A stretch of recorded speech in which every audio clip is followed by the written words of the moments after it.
Bonjour à tous, on est toujours sous le soleil de Bretagne pour une émission très spéciale puisqu'on sort des concessions moto pour aller dans un atelier moto multimarque. On est chez Performance Moto, on va faire des rencontres passionnantes, je vous en dis pas plus. Allez, suivez-moi.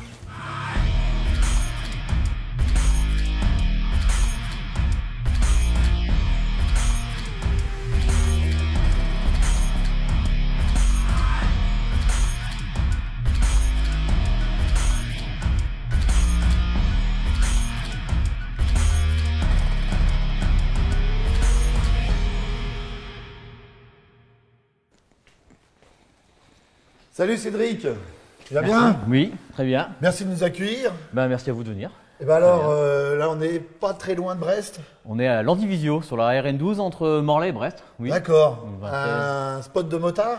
Un spot de motard passionné des années 80-90. On répare spécialement de la moto des années 80-90. Multimarque, votre Suzuki, Honda, Yann, KTM, ça. même Kajiva? Kajiva aussi, hein, un petit peu un peu d'européenne, mais surtout de la japonaise. Ouais. D'accord. Alors avant de rentrer de plein pied dans l'émission, Ouais. moi je vois des motos magnifiques. On va aller regarder un petit peu ces motos, Ok. parce que là tu as des pièces rares. Pas de souci. Je vois un ZXR 400. Ça c'est Ouais. super, ça on n'en voit pas beaucoup. Hein. Non, ça c'est très peu produit en France. Du coup, le marché du 400 en France, c'était pas très porteur. Ça a été importé pendant quelques années, on dirait 4-5 ZR ans. 400, il y avait FZR 400, la le 400 VFR. 400 On VFR, verra belle tout moto à l'heure, mais on en a. Ça Ouais. c'est une moto client, c'est une moto à vendre, ça C'est une dépend, moto c'est client, alors ça, les clients ils emmènent leur moto et après nous on répare. quoi. De la Oui. préparation, parce que ça c'est une prépa avec C'est de la prépa, des pièces. les deux, tout ça, Euh, donc ça et ça c'est de la prépa, avec des pièces qui viennent directement du magasin. D'accord. Alors le Sur but base de des motos fils. des années 80 c'est qu'il n'y a pas les pièces disponibles pour tout le monde, donc on cherche. Le 400 ZXR, il n'y a pas beaucoup de pièces, je veux dire, tu vas chez le concessionnaire, il regarde sur sa microfiche, c'est plus produit. Bon bah voilà, c'est plus produit, le concessionnaire, c'est plus produit quoi. Et toi comment tu fais pour trouver ces Nous on pièces cherche, alors nous on cherche, s'il faut aller chercher à l'étranger, l'Australie, le Japon, on cherche, on a un réseau. Alors, et ça, magnifique. Alors ça c'est super pareil, belle, ouais, comme Edward, ça, là. un beau SP2, ouais. La VTR voilà. SP2, c'est magnifique, ça rappelle les grandes heures du Superbike avec Colin Edwards, ça notamment. C'est ça, exactement, ouais. Voilà, là, on change Alors, juste d'époque. à côté, on change d'époque, la Ouais, si Japoto. on a, mais Japoto. Hein. La Japoto, donc ça c'est une vraie Japoto, et la carte grise Japoto, Alors ça, c'est pas, ouais, c'est une vraie Japoto. c'est une vraie Japoto, c'est pas un D'accord. truc monté, Ça, c'est vraiment rare. une vraie Japoto, carte grise Japoto. Que tu as remonté. Alors qu'on n'a pas remonté, elle est là parce qu'elle est en panne. Donc il y a Ah, un petit d'accord. joint spi qui fuit, tu vois. D'accord. C'est pareil, le joint spi, il va falloir le trouver. Donc c'est un collectionneur qui a ça. Voilà, un la abat- poignée de gaz qui est cassée, qu'il va falloir retrouver, mais il faudrait conserver la poignée de gaz marquée Japoto, parce que sinon. Et toi, donc, tu voilà. connais toutes les époques, tu arrives à passer. Alors, on connaît pas toutes les époques, enfin, tout ce qui est 80-90, oui. Je vois derrière une petite moto qui va faire verser une larme à notre réalisateur. C'était sa première moto, une GT 125. Hein, Eric? C'est ça, une 125 GT. Il est ému, il en tremble. Ah bah voilà. Chacun sa passion, c'était sa première moto. Il faut Donc, démarrer. On fait toujours bien en de la moto. GT, on fait de la RDX et on fait comme il en parlait tout à l'heure, ouais, de la DTMX, toutes ces années-là aussi, oui, ouais, forcément. Début des années 80. Voilà, tout ce qui a fait rêver Ouais, les jeunes motards que nous sommes encore. exactement, c'est ça. Avant d'aller plus loin, je te propose de retrouver David Dumain dans l'édito de la semaine. Je suis d'accord. Allez, Pas de c'est souci. parti. Bonjour à tous, l'automobiliste parisien a bien des défauts comme chacun sait, mais au moins il cohabite à merveille avec les deux roues. Sur le périphérique il y a toujours une file pour les motards, et puis sur les quais il se pousse pour laisser passer les motos. Si les automobilistes parisiens ont bien compris l'intérêt du deux roues motorisé en termes de fluidité de circulation, ce n'est pas le cas de la mairie de Paris qui continue à ne pas considérer les deux roues à moteur comme une solution de mobilité urbaine. En conséquence, elle fait la chasse aux deux roues, en particulier ceux qui stationnent sur les trottoirs. Il y aurait eu plus de 10 000 amendes l'année dernière. En général, le prix c'est 35 €, ça fait un peu cher, surtout quand on va chercher sa moto en fourrière avec les risques de dégradation. Le Parisien s'est procuré un document secret qui ferait état d'un prochain stationnement payant pour les motos, comme c'est le cas à Charenton et à Vincennes en banlieue parisienne. Le tarif c'est 1,50 € les 2 heures pour les motos et il paraît que ça a désengorgé les trottoirs. Mais les motards se plaignent de ne pas avoir assez de places de stationnement. La maire de Paris avait promis qu'elle ne rendrait pas le stationnement payant pour les motos, mais ça c'était son précédent mandat. Si elle refait un mandat après 2020, il y a fort à parier que les motos seront soumises à un stationnement payant. La mairie de Paris argumente en disant qu'elle a créé 6000 places de stationnement pour les deux roues à moteur depuis 2014 et qu'en cas de besoin, les motos peuvent se garer sur les places des voitures Ça fait 130 000 places hypothétiques de plus. Mais bon, si on se gare à la place d'une voiture, il y a quand même un risque de la retrouver par terre quand on revient. La solution, c'est d'envisager la moto comme une solution de mobilité urbaine. Alors je vois que tu as aussi une très belle boutique. Tu fais pas que de l'atelier, tu vends aussi des casques. Des casques, des blousons, des gants, tout hein. l'accessoire pour Tout le nécessaire pour rouler. Pour nécessaire pour rouler, pour équiper le pilote. De la pièce adaptable. Toute la pièce, évidemment, les poignées, les leviers, les rétros et tout ce qu'il faut pour équiper quand on fait du queue racer, pour modifier, c'est-à-dire les petits clignotants. Allez, je vois que tu as une très belle photo de David sur la RC30 Moto Journal, 24 heures du Mans. Voilà, exactement, ça c'est un souvenir de la RC30. Avec du coup, à mon laquelle, père Zef et Laurent Cochet. Voilà, une aventure à laquelle j'ai participé, du coup, avec Moto Journal, quand on a fait rouler la RC30 au 24 heures du Mans. Il y a 10 ans déjà, c'était un Il y a beau 10 ans souvenir. déjà, ouais, voilà, c'est ça. Alors, je te propose maintenant de passer à une rubrique incontournable de l'émission, les tops et flops. Ouais. C'est parti pour le top flop. Notre premier top, c'est le livre biographique d'Hubert Auriol, TDSPP, tout droit sur piste principale. Hubert Auriol qui a gagné le Dakar en 81 et 83 sur BMW.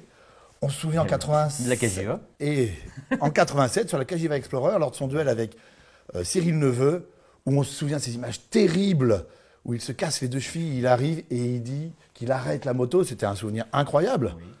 On va continuer avec un autre top, on va aller dans le Jura cette fois, avec le maire de la ville de Saint-Claude, la sous-préfecture du Jura, Jean-Louis Millet, qui a supprimé toutes les zones dangereuses pour les motards dans sa ville. Il a fait appel à 2 motoclubs locaux pour identifier ces points-là et éradiquer tout ça. C'est une belle initiative que nos amis et confrères de Moto Magazine ont salué par un casque d'or. Alors ici en Bretagne, on aime bien les motards ou il y a des zones dangereuses Ici comme partout, après il faut savoir rouler, il faut savoir respecter un peu où on roule. Ouais. J'imagine qu'il y a aussi des gens qui tentent des cas pour essayer d'embêter dans tout terrain, d'enduro, pour les embêter. Ouais. Finalement c'est dangereux, donc oui, finalement c'est une très bonne initiative d'avoir fait ça. Ouais.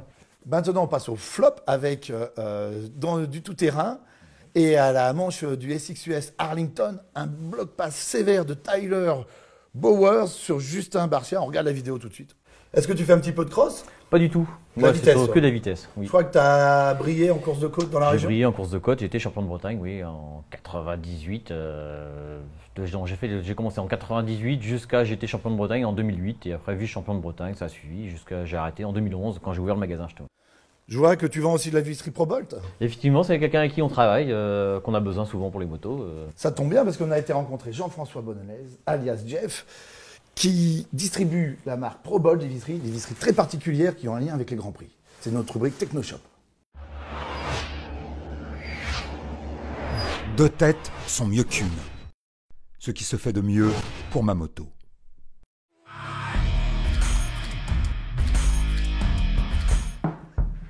Salut Jeff. Salut Mickaël. Ça va? Ça va et toi? Merci de nous accueillir chez toi. Mais de rien. On est aujourd'hui à l'Est-Neuvin. Exactement. Un petit village perdu au cœur de la Bretagne, qui a un lien direct avec les Grands Prix. Exactement. Allez, viens, je vais t'expliquer tout ça. Super, merci. Alors, je te laisse rentrer dans la boutique. Alors, ça y est, on rentre dans ta boutique.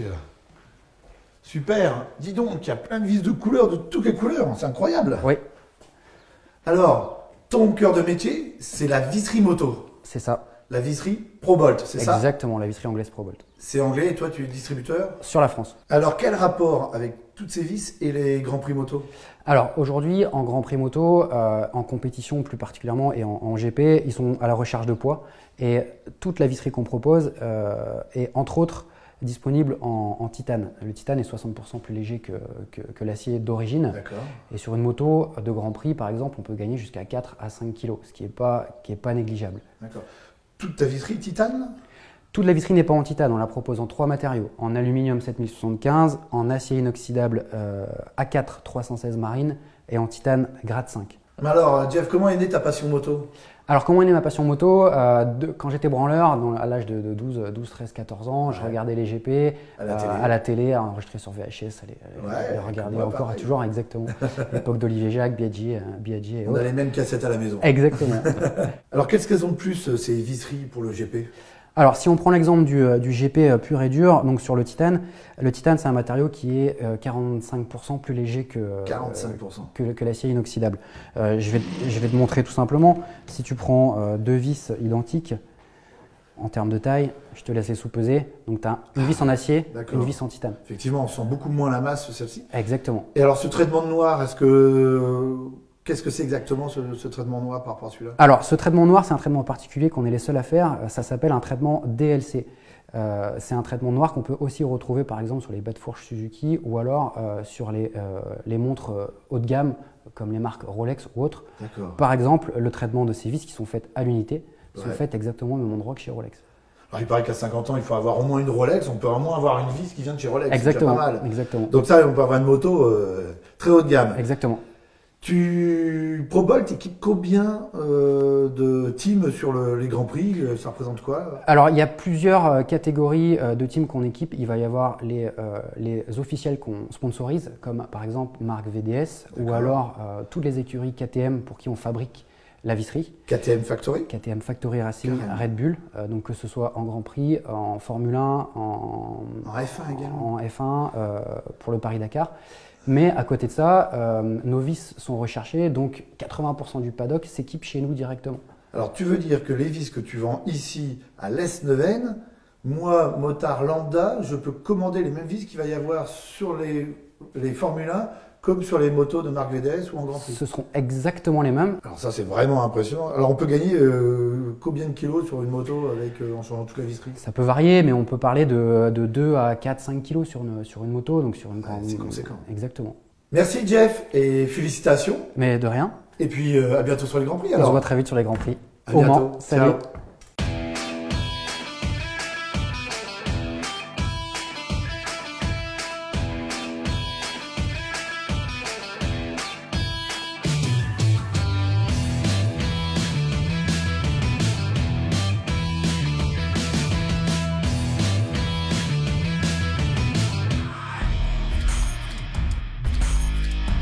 Encore une fois, en collaboration avec le magazine Petrolhead, Sans Concession s'est rendu à l'atelier lyonnais de BAC Motocyclette, qui a préparé une splendide moto de trial sur la base d'une Royal Enfield 500 Bullet.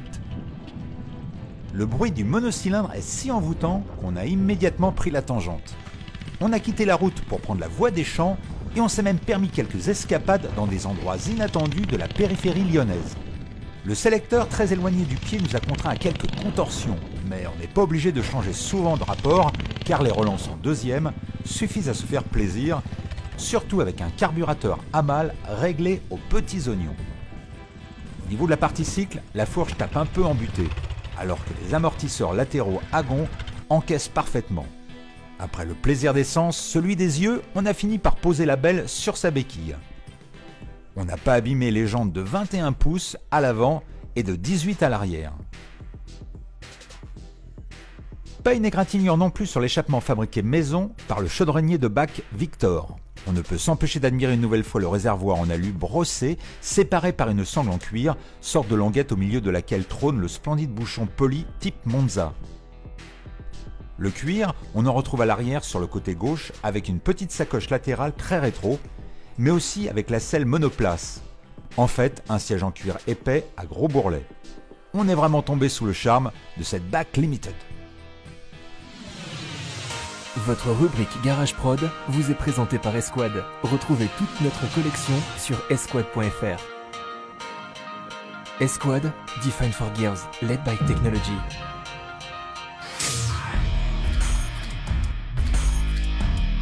Pour notre rubrique Garage Prod, Cédric, tu vas nous présenter cette prépa que tu as réalisée sur base de Suzuki GS 500E. C'est une moto que je connais parce que j'ai passé mon permis avec ça. C'était la reine des motos-écoles dans les années 90. C'est ça. Une moto basique, Voilà. pas très glamour. C'est ça. Et tu en as fait une moto très tendance. Ouais, exactement. Ça, c'est une moto à petit budget. C'est pour montrer aux gens qu'on n'est pas obligé de partir sur des motos excessivement chères pour faire quelque chose de sympathique. En plus, là, c'était une moto qui est bridable, permis A2. Donc forcément, ils ne sont pas obligés de partir dans quelque chose de neuf et voilà, ils peuvent avoir quelque chose de perso, rouler différent. Un jeune qui vient de passer son permis qui a A2 Voilà. peut rouler sur le GS 500E. Exactement, ouais. Et du coup, il est tendance, il regarde ce qui se fait, il aime toute cette Alors, mode, cette custom culture, Voilà. et il peut se faire plaisir. Alors, ils aiment bien mettre des accessoires, justement, il la personnalise comme il a envie, sachant qu'il a acheté la moto pas très chère. Une 500 GC, ça se monnaie à moins de 1000 euros. Ouais, moins de 1000, Voilà. c'est ça. C'est un 800 moteur qui est euros, fiable, c'est-à-dire refroidissement à air, il n'y a pas d'ennui. Ouais, c'est du béton. Voilà, c'est quelque Pas un chose foudre de guerre, mais Voilà. c'est solide. Mais en même temps, en foudre d'air, il a un rock à 47 chevaux. Et ouais, de toute Donc, façon, de voilà, toute c'est manière. bien pour débuter, il faut mieux être prudent. Voilà. En assurance, c'est pas cher. Ouais. En consommable, c'est pas cher. Après, il peut personnaliser à volonté comme il en Alors veut. qu'est-ce que tu as mis? Donc la fameuse selle plate. La c'est fameuse la selle plate. Tendance actuelle, il faut Voilà, des selles plates. c'est ça. Donc, C'est un cellier que tu as fait ça sur mesure? Non, c'est un accessoire qu'on vend directement nous D'accord. ici en magasin. D'accord. Voilà. Comme ça, on peut choisir la couleur, le dessin, tout. Petit garde-boue Le court petit à garde-boue l'arrière avec arrière. un feu rond, Voilà. joli. C'est chose qu'on vend. Attention, il y a quand même des clignotants. Hein. Voilà. Des Allez. clignotants avant-arrière et donc ce sont des clignotants séquentiels. Donc, Tu veux dire qu'un coup il marche pas? Ah, c'est le but du clignotant. Non, ils avancent. Voilà, ils ont les clignotants en bout de guidon. Ah oui, c'est Et joli. donc ils sont séquentiels. Voilà. Très sympa. Donc l'éclairage de plaque. Parce que bon, L'éclairage de plaque quand c'est en même. dessous Ah qui est ouais, énorme. rien n'est négligé. La Avec plaque une déportée. Déportée très tendance, on Pareil, voit ça. tendance du moment, exactement. Ouais, tout à fait. Une On a fait très ça. belle peinture. Voilà, Voilà. avec le peintre avec qui nous travaillons. Voilà. Un peu aviation. Est-ce que ça a un rapport avec Aviation. les mirages qui passent On a un rapport avec Dans le la petit région. Rafale de l'Andivisio, ouais. Ah, la les base rafales, pas les mirages. Non, la base Ah aéronavale ouais, tout de à l'Andivisio. Donc nous, on est soumis ça au bruit de nos rafales toute la semaine. Voilà. Des petits commodos un peu façon GP, un peu Voilà, façon si, course, ouais, hein, c'est dépouillé, sympa. ouais, voilà. Et alors, c'est un roadster, mais alors c'est la mode, on met des gros pneus à crampons sur les roadsters pour rouler sur route. Je Voilà. t'avoue, moi je trouve ça un peu bizarre, et je trouve encore plus bizarre qu'en Bretagne où il pleut énormément, il n'y ait pas de garde-boue, parce que ceux qui ont déjà roulé avec une moto sans garde-boue, quand il pleut, on est repeint comme ça. C'est quand même bizarre, tu me ferais pas un garde-boue là-dessus? Alors, j'y ai pensé parce que, bon, donc c'est en cours. Voilà, c'est la plaque qui va te servir de garde-boue. Ah, Donc pour toi, on te mettra un garde-boue. mais dis donc, Voilà. ça c'est pas un garde-boue, ça c'est c'est pour une mobilette, c'est pour les Playmobil, ça. Ça suffira. Mais il pleut pas en Bretagne, c'est peut-être pour Il ça, pleut non? pas. Puis bon, rouler avec le garde-boue, c'est moins rock'n'roll. Voilà. C'est moins rock'n'roll. C'est moins rock'n'roll. Mais quand tu veux rouler et utiliser ta moto tous les jours, ouais, Vaut mieux un garde-boue. petit garde-boue, c'est pas mal quand même. Et Effectivement. le phare est joli aussi, dis donc.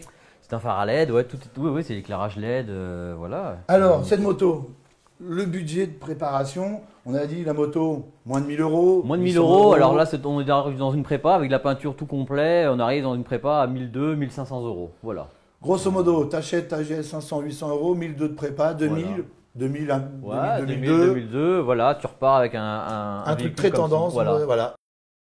Mais alors, qu'est-ce qu'on voit là? Une moto tout carbone, une RC30 full carbone. Exactement, donc ça c'est ma moto perso, c'est la mienne avec laquelle je fais les démonstrations, tout ce qui est dans le secteur, le Bretagne Moto Classique, etc., etc. Voilà, tout ce qui est Alors, tu es impliqué en compétition parce que tu soutiens un pilote local. Timothée Menotte, Voilà. exactement. Ça fait longtemps que vous êtes partenaire? Alors on est partenaires, on se connaît depuis longtemps parce qu'on a roulé en course de côte ensemble, en D'accord. championnat de Bretagne. Du coup, je le suis depuis le double ouverture du magasin, c'est-à-dire 2011. Et donc, c'est pour les courses sur TT Classique que tu l'aides? Alors on lui a fabriqué donc du coup une RC30 avec laquelle il a roulé 2 ans, et là on était passé sur l'OW01, pareil, donc de chez Yamaha. Donc D'accord. voilà. Eh bien, ça tombe bien, on a été le rencontrer pour notre rubrique sport.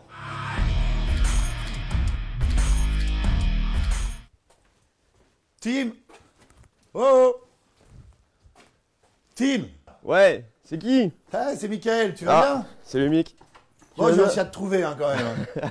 Au Ouais. fin fond de la Bretagne, là. Bah ouais, mais Ah. tu vois, mais tu m'as pas prévenu que tu arrivais Eh maintenant. ben, si, tu vois, on je s'est suis en dépêché. plein T'es en plein boulot? bricolage. Ouais, je suis en train de travailler sur les motos là. T'es en train de préparer ta moto pour le Classique TT?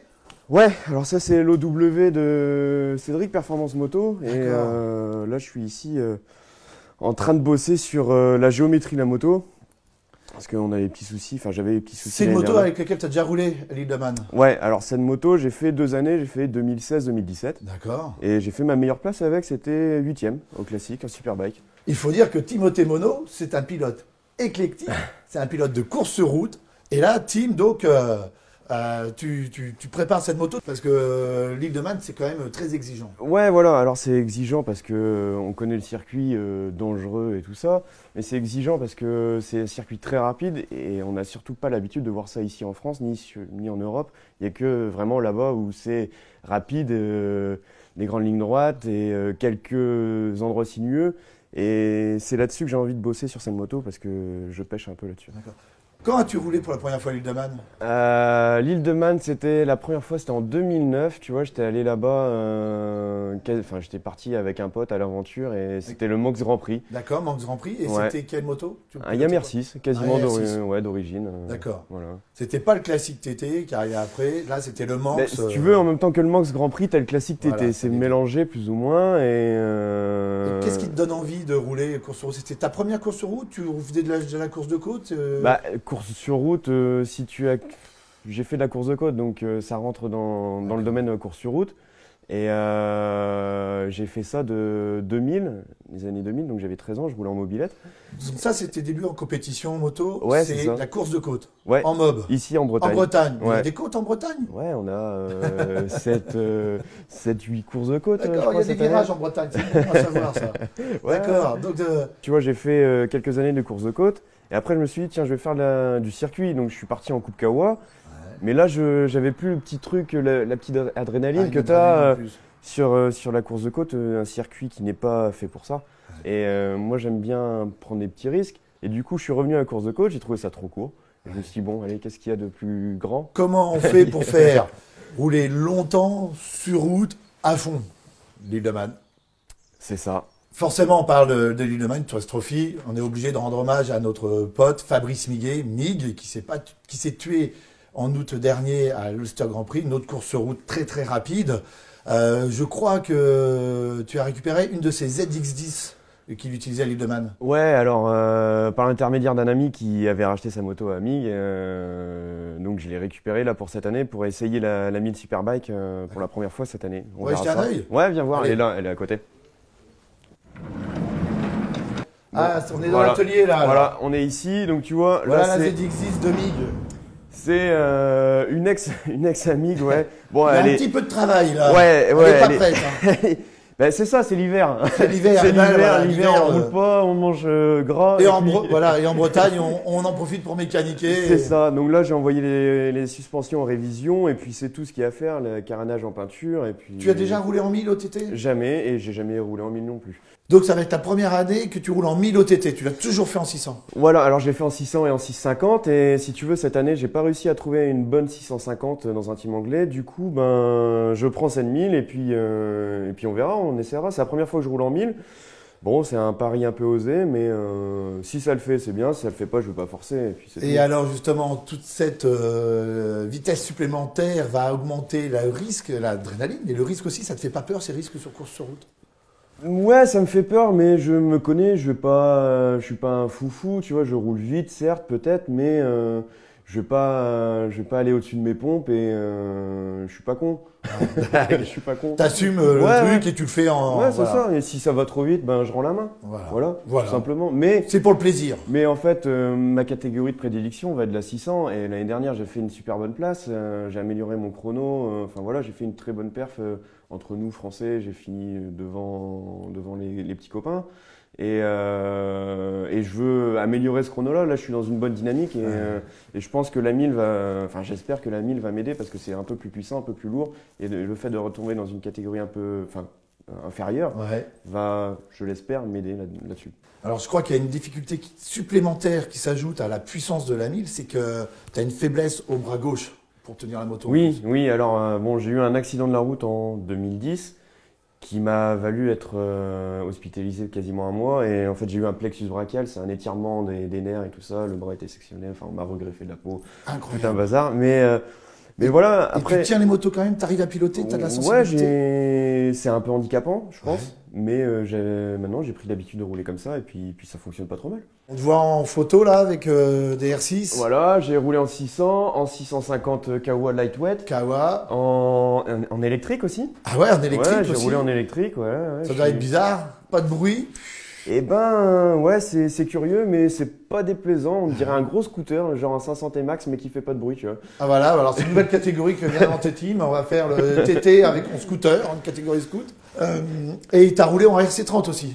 Ouais, après en classique, j'ai roulé en RC30, en 3,5 CB. Et puis là, en classique, ça va être Bonneville avec la PSA et Eric Toulek. Avec Eric Toulek sur Bonneville. Donc ça, c'est un nouveau challenge, une nouvelle course. Ça rentre dans ton palmarès de pilote technique. Ouais, c'est un truc fun, je pense. Et puis Eric, quand il m'a proposé ça, je lui ai dit, bah écoute, ouais, moi, les courses historiques comme le TT, comme Pikes Peak, comme Macao, comme les trucs comme ça, j'ai envie de le faire. Voilà. Et puis il me propose Bonneville, bah, je lui ai dit, bah, allez, banco, on y va. TMR Timothée Mono Racing, c'est ça? Ouais. Donc 1600 hyper sport, ça va très vite. Du classique où ça va toujours aussi vite avec Performance Moto. Bonneville avec Toulec, t'as un planning chargé là. Ouais, c'est chargé, c'est sûr, c'est chargé. Mais génial. voilà, c'est des opportunités qui arrivent et il faut savoir les saisir. Donc, Bon bah je crois que je vais te laisser travailler. Un petit peu de boulot encore sur la ZX10, je voudrais pas te faire perdre de temps et il faut que tu sois prêt parce que ça arrive vite le TT. c'est ça. Salut Tim. Salut Mickaël, ciao. Ciao. Alors, on reste dans le sport, confortablement installé, toujours chez Performance Moto.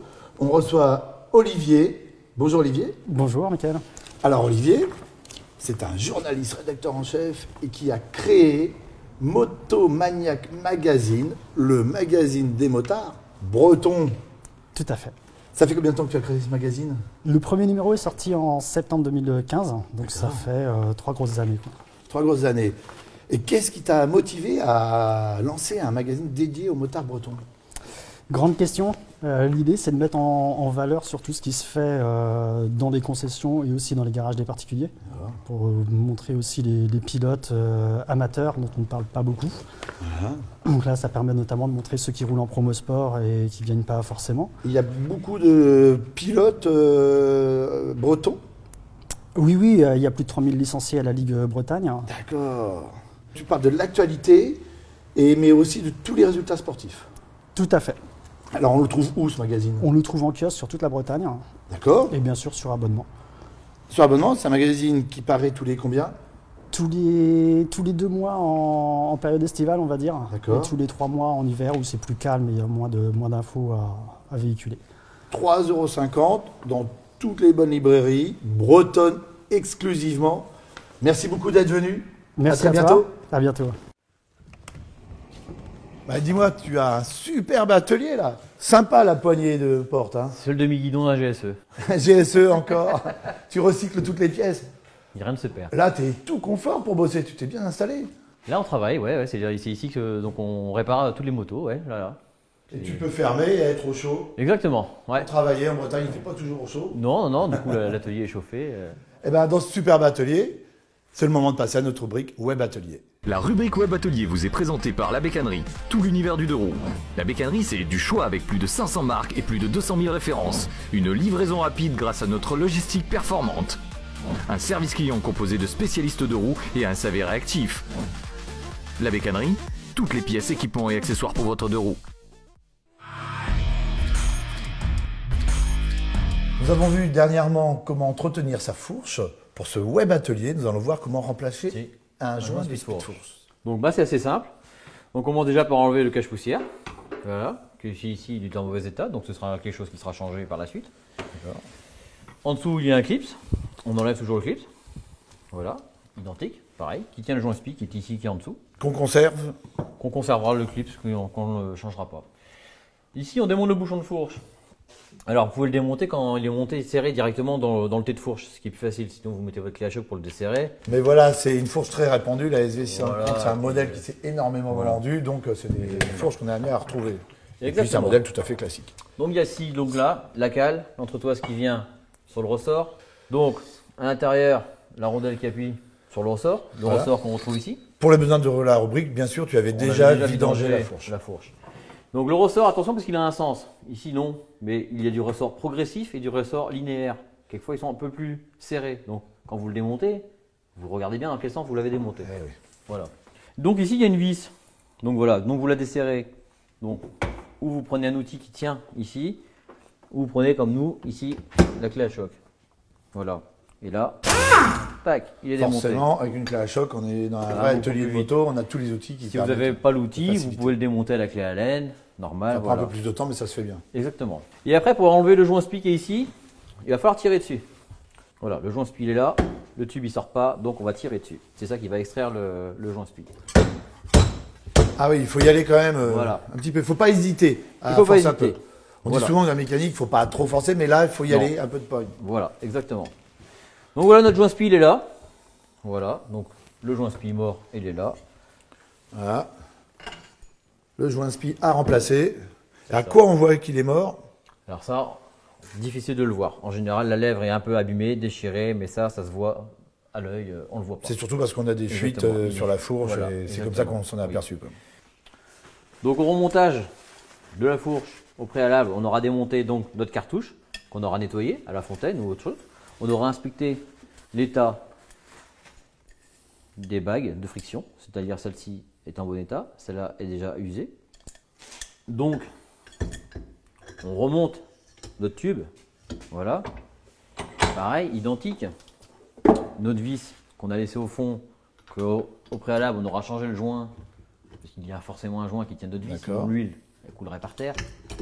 Voilà, voilà, tac, pas la peine d'assister non plus, voilà.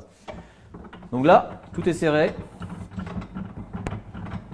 Hop, on remet notre fourche dans ce sens-là. Tac, la bague de friction est à sa place. Alors le joint spi, il y a bien de la graisse spécifique de chez Kayaba ou de chez avec qui il travaille. Nous, on va remettre un petit coup de graisse, voilà, dedans, à l'intérieur. Toujours pareil pour qu'il soit lubrifié et pas qu'il se déchire dès le début. On la passe à l'intérieur. Donc une fois qu'il est mis, on le passe comme ça délicatement. Donc on met celui-ci en basse, tac, et après on va venir appuyer dessus directement. Tac, tac, tac, jusqu'à ce qu'il descende. Ça rentre en force alors? Ça rentre un peu en force, voilà. Voilà. Donc juste pour l'instant, donc tout est monté. Et après, on met l'huile. Alors, comme il y a la mode du vintage qui revient, on voit souvent, avant on avait les soufflets pour protéger la fourche. Exactement. Ça revient? Est-ce que ça se met? Est-ce que toi t'en vois un peu? T'en montes? On en monte sur certaines motos, sinon oui, sur tout ce qui est trail, on met du soufflet. C'est quand même intéressant d'avoir les soufflets, ça protège. Exactement, ça protège. Ouais. Voilà. Si on met une huile avec une viscosité plus importante, l'huile est plus épaisse et la fourche s'enfonce moins vite. Moins vite. Voilà. Mais ce qui veut dire aussi qu'elle remonte moins vite. Moins vite aussi. Donc quand une la fourche détente traditionnelle comme ceci qui n'a pas de réglage, si on met de la 20 dedans, c'est sûr elle va s'enfoncer moins vite. Mais elle va remonter moins vite aussi. Donc ce n'est pas bon non plus. On la vide dedans. Quelle quantité tu mets? Et bien là il n'y a pas de quantité. Chez Suzuki, donc, on avait pris les niveaux avant, donc c'était bien de la 10, et il va 104 mm. Là on a mis l'huile dedans, on l'a fait travailler de haut en bas pour remplir la cartouche. Du coup on va mesurer donc la quantité d'huile qu'on a mis. Donc on continue parce que notre cartouche est remplie d'huile. Voilà, on le remet. 104 mm. 104 mm, on y arrive ici, 104 mm. Et on doit arriver le bout du réglé dans l'huile. Voilà, jusqu'à ce que vous arrivez là. Une fois que vous avez ce niveau-là, vous remontez votre fourche, vous remettez votre ressort dans le bon sens, la rondelle que vous n'oubliez pas, votre taille, et vous remettez votre bouchon. Et ça y est, on a une fourche faite avec un joint spi neuf. Merci beaucoup Cédric.